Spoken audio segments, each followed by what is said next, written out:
حضرت تمیم داری رضی اللہ عنہ کا عجیب اور غریب واقعہ۔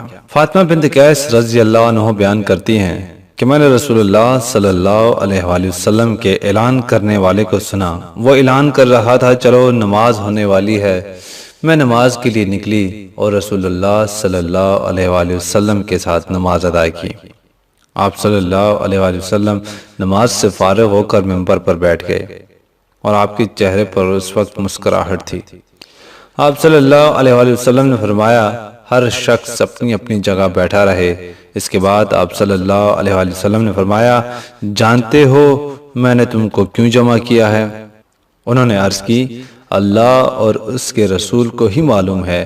آپ نے فرمایا، بخدا میں نے تم کو نہ تو مال وغیرہ تقسیم کے لیے جمع کیا ہے، نہ کسی جہاد کی تیاری کے لیے، بس صرف اس بات کے لیے جمع کیا ہے کہ تمیم داری پہلے نصرانی تھا، وہ آیا ہے اور مسلمان ہو گیا ہے، اور مجھ سے ایک قصہ بیان کرتا ہے جس سے تم کو میرے اس بیان کی تصدیق ہو جائے گی جو میں نے کبھی دجال کے متعلق تمہارے سامنے ذکر کیا تھا۔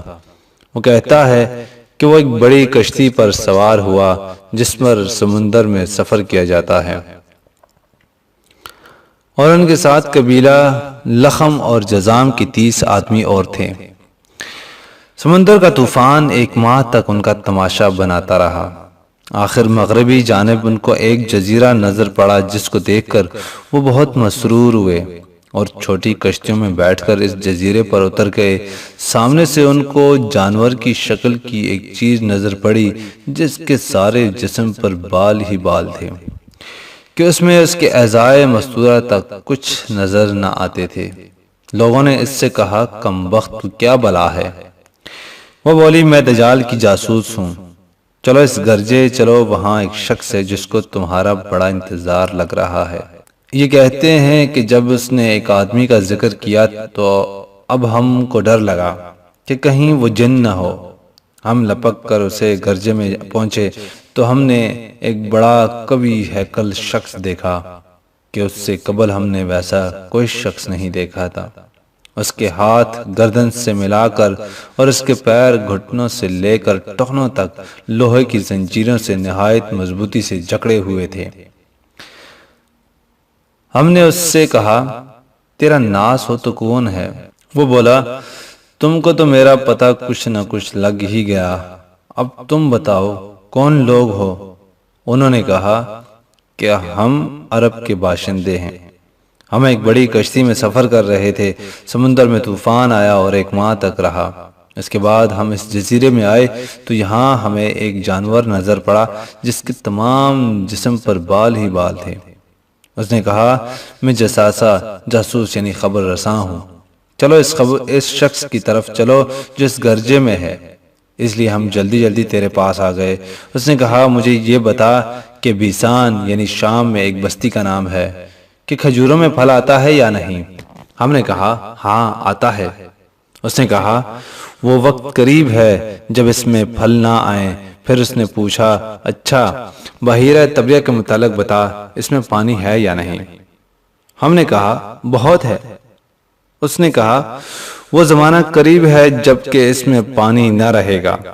پھر اس نے پوچھا، غر یعنی شام میں ایک بستی کے چشمے کے متعلق بتا، اس میں پانی ہے یا نہیں، اور اس بستی والے اس کے پانی سے کھیتوں کو سیراب کرتے ہیں یا نہیں؟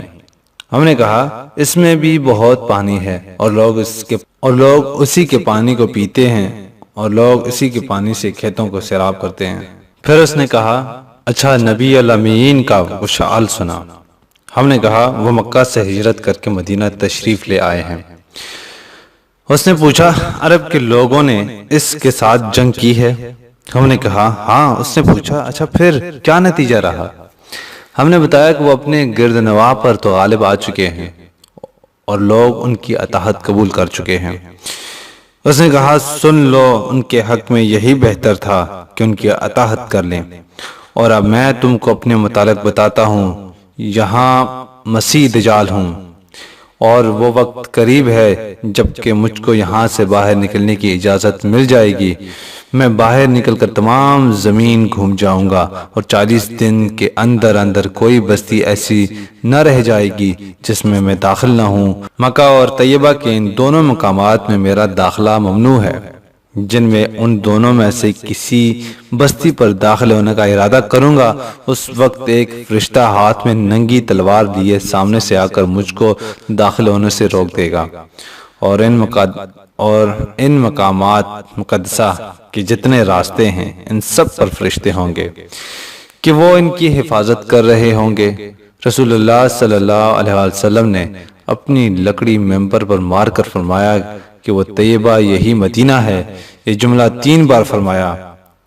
دیکھو، کیا یہی بات میں نے تم سے بیان نہیں کی تھی؟ لوگوں نے کہا، جی ہاں، آپ نے بیان فرمائی تھی۔